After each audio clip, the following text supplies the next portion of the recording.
République démocratique du Congo est actuellement en préparation des élections du 6 décembre 2023, j'espère pas. Quelle lecture faites-vous par rapport au processus électoral en RDC? Ah, nous sommes très très contents parce qu'on ne savait pas qu'on allait arriver à cette date et que tout allait se confirmer pour les élections du 20 décembre. Vous savez, il y a eu beaucoup de critiques par rapport à la CNI, mais la CNI a prouvé à beaucoup de vindicatifs le contraire. La CNI est en train de se battre pour que les élections se passent le 20 décembre. Et beaucoup de gens n'y croyaient pas, que ce soit à l'étranger, que ce soit au niveau national. Mais gloire à Dieu, le 20, c'est après-demain, le 20 décembre, donc c'est après un mois et 2 jours. Et on va arriver à l'élection des députés nationaux, du président de la République, députés provinciaux et quelques conseillers communaux dans les chefs-lieux des provinces. Donc on est très très content qu'on en arrive là, sans prolongation même d'un seul jour par rapport au mandat du président Félix-Antoine Tshisekedi Tshilombo. Mais jusque-là, le déploiement des kits électoraux n'est pas encore fait, j'espère pas. Est-ce que ça vous assure toujours? Ça, ce n'est pas notre problème, c'est un problème logistique. Et la CNI est en train de se battre pour que tout soit fait prêt le 20 décembre. Donc, on ne peut pas commencer à spéculer. J'ai vu qu'il y avait certains opposants même qui disaient qu'il n'y avait même pas commande, ainsi de suite. Je crois que à moi qui suis candidat, je n'ai pas besoin de me poser ces questions-là. Et puis, il y a aussi une raison sécuritaire, c'est qu'on ne peut pas aussi tracer le mouvement des kits et tout et tout. Nous, ce que nous attendons, c'est les élections le 20 décembre. Donc, on ne peut pas commencer à spéculer et jusqu'à connaître la case interne, surtout qu'il y a déjà eu beaucoup d'incidents au niveau de la CNI où il y a des incendies, des dépôts, des entrepôts, ainsi de suite.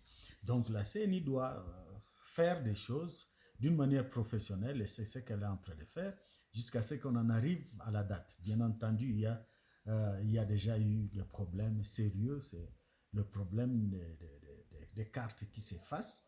Et la CNI est en train de dire qu'on va donner des duplicata, ce qui a déjà commencé à être fait, mais ce n'est pas encore très bien fait. On doit multiplier les kits, surtout dans les territoires et même en ville. Ça doit aller un peu plus rapidement et que les gens ne soient pas tracassés, qu'on ne demande pas de l'argent. En ville de Butembo, où vous êtes candidat, bien sûr, déjà, la campagne commence à s'observer. Certains candidats comme vous commencent déjà à afficher leurs photos avec des numéros. Comment vous jugez cette situation?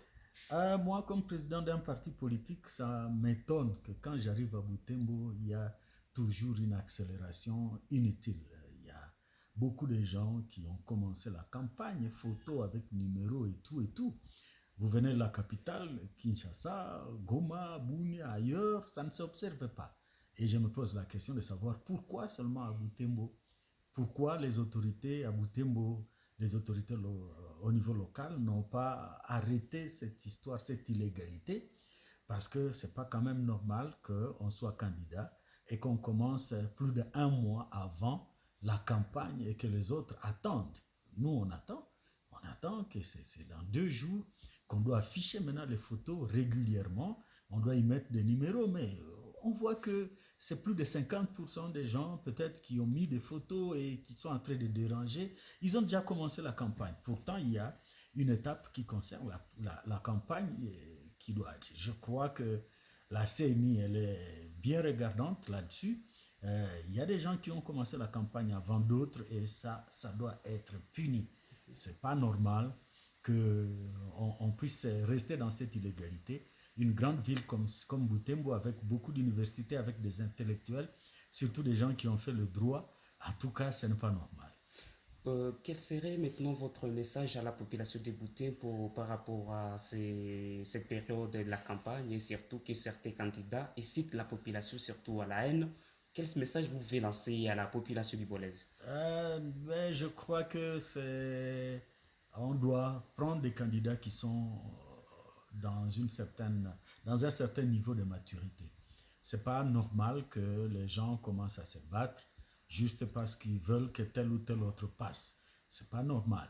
Et puis, il faut savoir que vous pouvez vous battre ici localement, mais si les candidats de tel ou de tel autre passent ils vont aller se rencontrer soit à Kinshasa, soit à Goma. Ils vont siéger ensemble.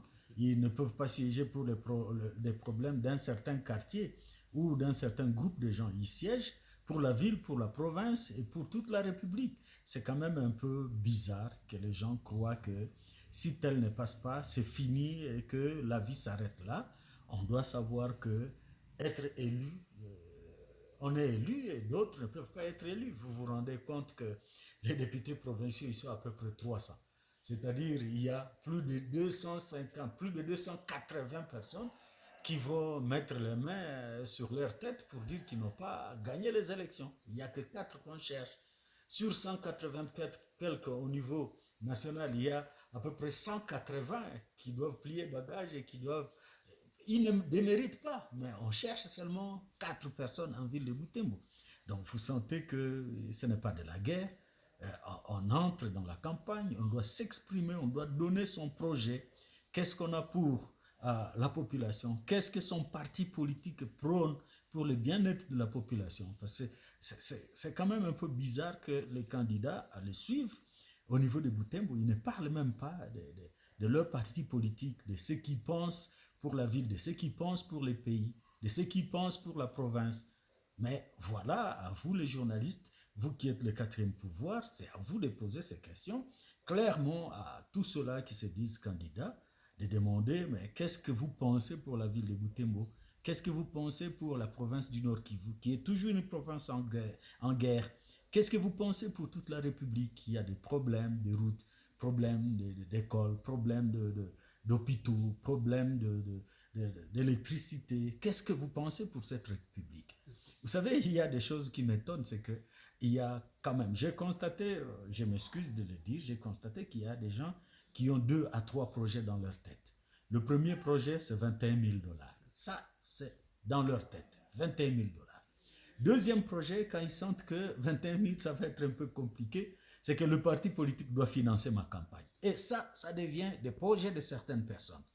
Voilà pourquoi on va entrer dans la campagne. Vous allez voir que Butembo, qui est à peu près 400 candidats, vous allez voir qu'au juste, il n'y aura même pas 50 personnes qui vont battre campagne. Parce qu'à un certain moment, ils vont se dire, je ne suis pas au niveau. Je ne me suis pas mis sur la balance pour voir que je suis capable de faire telle ou telle autre chose. Donc, on doit vraiment faire très attention et la population, nous devons faire que cette population ouvre l'œil, surtout le bon, pour comprendre qui doit être élu, qui ne peut pas être élu, quelles sont ses capacités, quel est son vrai projet. Le projet, ça ne peut pas être 21 000 dollars. Le projet, ça ne peut pas être le financement du parti politique. Le projet, ça ne peut pas être acheter un véhicule. Le projet, ça ne peut pas être aller à Goma, acheter un petit véhicule, être bien chaussé, être bien vêtu. Ça ne doit pas être ça le projet. Le projet, c'est la société, c'est le bien-être de la population. Qu'est-ce qui se passe en ville de Butembo, par exemple? Qu'est-ce que nous devons faire pour les érosions sur le bord de la rivière Kimemi, de la rivière Waimiria, de toutes ces vallées, de l'Itave, Katia, ainsi de suite? Voilà le projet, voilà un candidat. Il doit s'exprimer par rapport à toutes ces questions. Qu'est-ce que nous devons faire par rapport à l'insécurité? Voilà autant de choses qui doivent être dites par nos candidats. Et quels sont les différents problèmes que peuvent courir la population de Butembo seulement si elle ne parvenait pas à voter comme il le faut pendant cette année électorale? La population de Butembo est en train de subir les conséquences de son vote, de ses votes passés. Il y a eu des députés qui ont été élus, mais qu'est-ce qu'ils ont fait? Vous les entendez même? Est-ce que vous les entendez? Je ne dis pas que tous ont mal travaillé. Il y a certains quand même qui se débrouillent, qui aident la population, qui essaient de parler au compte de la population. Et d'autres, qu'est-ce qu'ils ont fait? Pratiquement, on ne peut pas se voiler.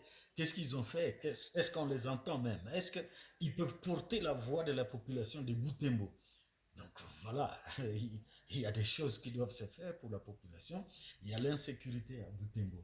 Et là, nous devons dire que il faut que les élections au niveau communal, les élections au niveau local puissent se faire, même en ville de Butembo, pour le développement local de notre population. Parce que depuis longtemps, nous, on était en train de lutter pour une gestion qui commence par la base.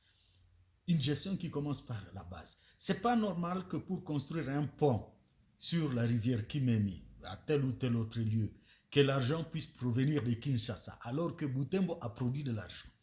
C'est pas normal qu'un enseignant ou un infirmier qui travaille à Butembo puisse faire plus de 10 ans sans avoir son numéro de matricule. Il puisse faire des années et des années en train de prester sans avoir son droit. Donc, c'est pas normal. Donc, il y a beaucoup de choses qu'on doit faire. On peut deviner de la sécurité.